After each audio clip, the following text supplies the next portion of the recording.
You're listening to the dispassionate ADF Veterans Voice. Each episode is generated and narrated using artificial intelligence, specifically Google's Notebook LM, drawing from official records like the Royal Commission Final Report, government strategies, inquiry reports, and lived experience accounts.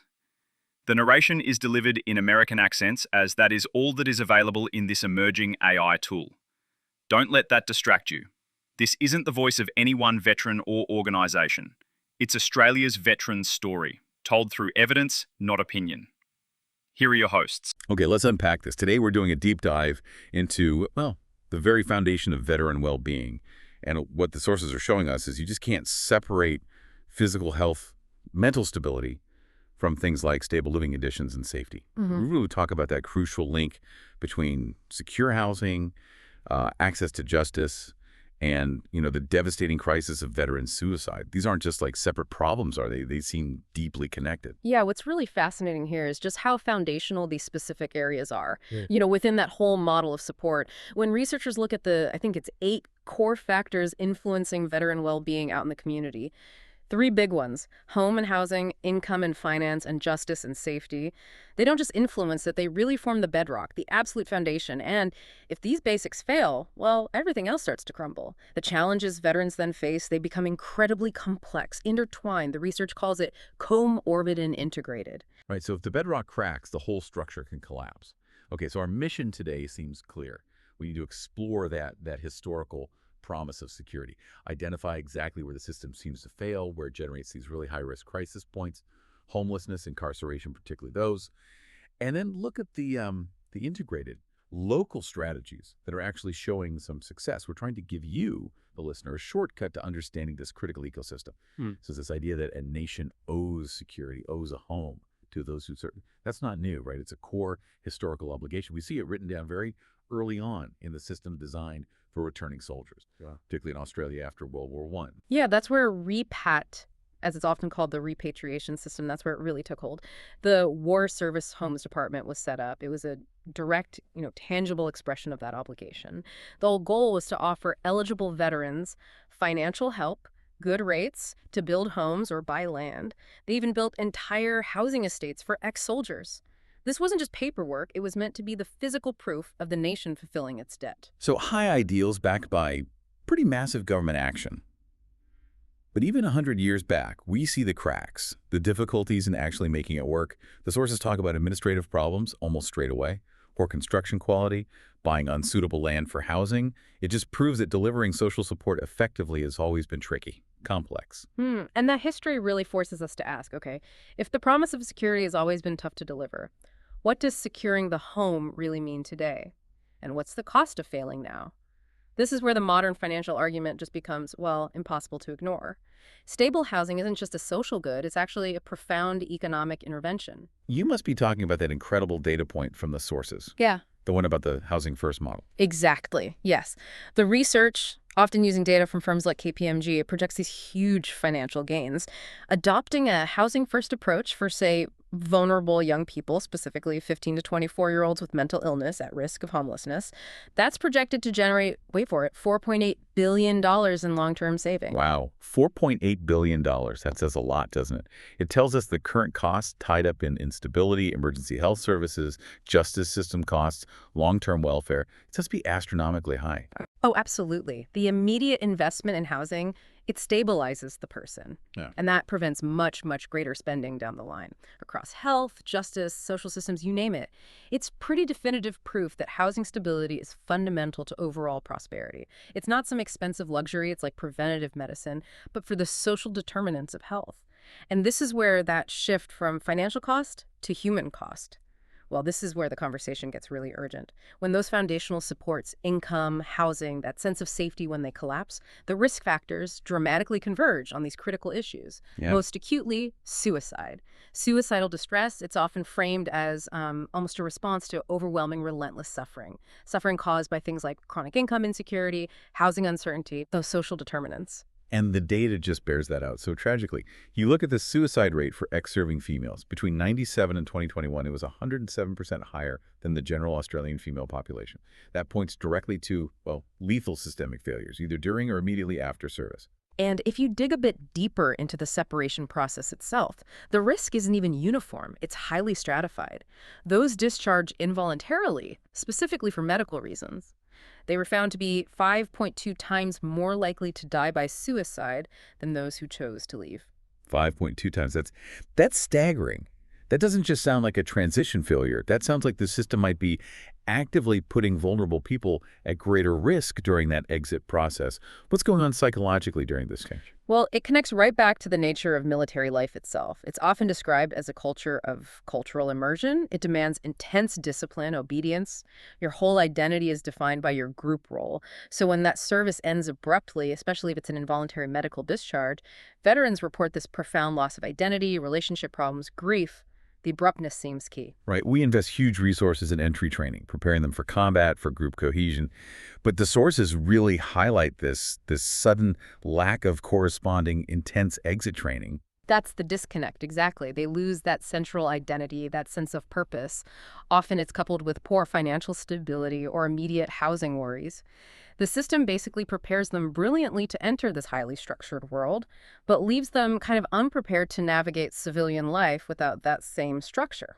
And for women veterans, the sources reveal a truly shocking extra layer to this whole thing. There are accounts detailing how institutional experiences, misogyny, abuse, sometimes led directly to medical discharges. They describe this toxic environment where if you reported abuse, you often got labeled a troublemaker, a problem to be managed out, often through the mechanism of a medical discharge. It's a tragic convergence of factors, isn't it? Institutional failure, a system allowing misogyny and abuse, linking directly to these high-risk separation outcomes. It really shows how an unacceptable workplace culture within the military can become a direct precursor to elevated suicide risk later on, all through this mechanism of an involuntary, often traumatic exit. Okay, so moving beyond that immediate transition crisis, the justice system itself emerges as another major vulnerability. When housing fails, when identity is lost, veterans can find themselves entangled in the legal system pretty quickly. The research really emphasizes that veterans leaving prison, they have incredibly specific needs. They require dedicated support from the veteran sector to transition back effectively. And that's because you just can't fix incarceration in isolation, can you? To get real improvements in justice outcomes, reducing reoffending, securing housing post-release, it demands what the research calls a whole-of-government response. You've got to tackle housing, employment, mental health, legal issues all at the same time. Otherwise, the revolving door just keeps spinning. And the central problem, the one that seems to paralyze everything from getting a compensation payment sorted to getting help after prison, it's system fragmentation. The veteran support system, the whole VRS, is described as highly fragmented, contradictory messages coming from different agencies. Yeah, just think about the trauma of that bureaucracy, the complexity, the unavoidable delays in getting compensation or rehabilitation sorted. These things themselves are seen as harming veteran identity, undermining their health and well-being.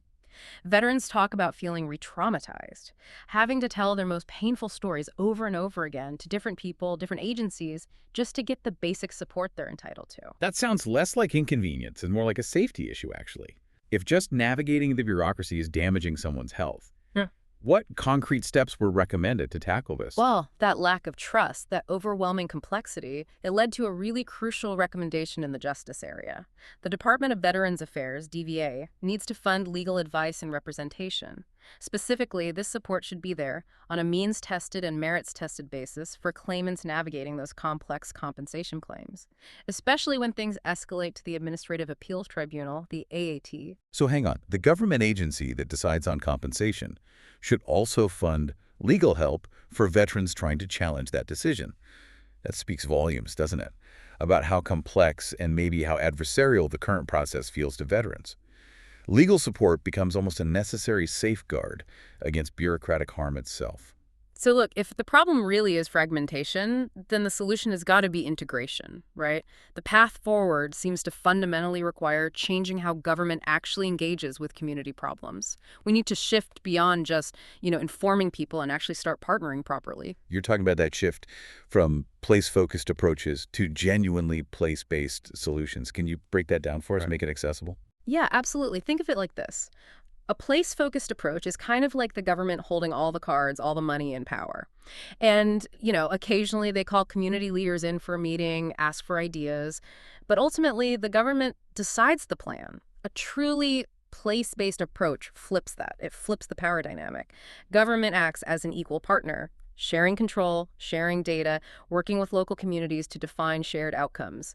This is absolutely critical for really complex issues like homelessness and mental health, where the solutions have to fit the local context and they have to be built on trust. That sounds like a massive cultural shift for any big centralized government agency. But we are seeing some tangible examples of this integrated approach trying to tackle that fragmentation.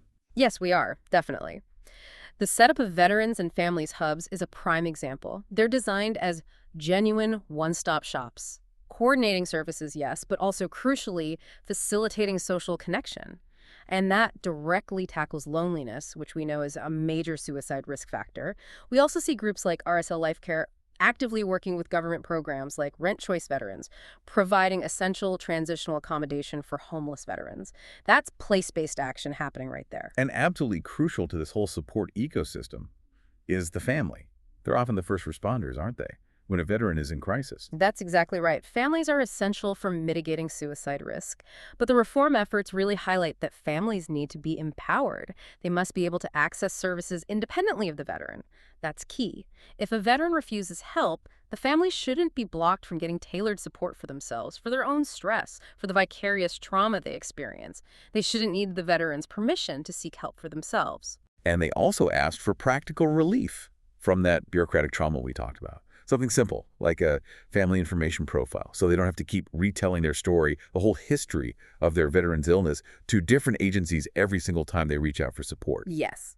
It's about recognizing that the family's journey is just as complex, just as stressful as the veterans. And streamlining that process, it builds necessary trust in the system for everyone involved. So we started this deep dive exploring how stable housing, economic security, safety within the justice system, how these are absolutely fundamental to veteran well-being. The connection seems undeniable now. When these social determinants fail, the risks just spiral. From homelessness to incarceration to those tragically elevated suicide rates, the system's historical obligation, that old repat promise, it needs to be fully realized today, not through fragmented programs, but through modern, integrated, coordinated support.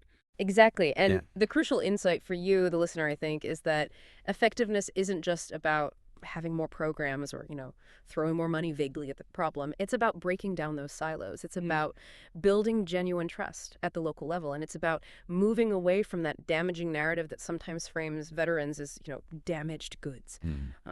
The challenge that remains, though, it's immense. How can a centralized bureaucratic system, one that grew out of a hierarchical top-down military structure, how can it genuinely adopt community-led, place-based approaches? Approaches that prioritize holistic well-being and actively empower families? That ongoing effort to truly share control and coordinate resources effectively, that's the real test, isn't it? The real test of honoring that historical promise of security for everyone who is served. You've just heard a conversation built and presented entirely by AI from official sources. No speculation, no shortcuts. From Royal Commission findings to lived experience, we're unpacking the veteran ecosystem. If this episode helped you make sense of the system or gave voice to something you've felt but couldn't name, consider subscribing and liking the channel. That way, you'll be notified when the next episode drops. Send a link to a mate if you think they might benefit from synthesizing the massive information too. We'll upload at least one a week, each tackling a major issue with clarity, dignity, and zero spin. There will be 10 main episodes and many more spin-offs. This isn't just a podcast. It's clarity that is easy to consume and will help to mobilize those who really care.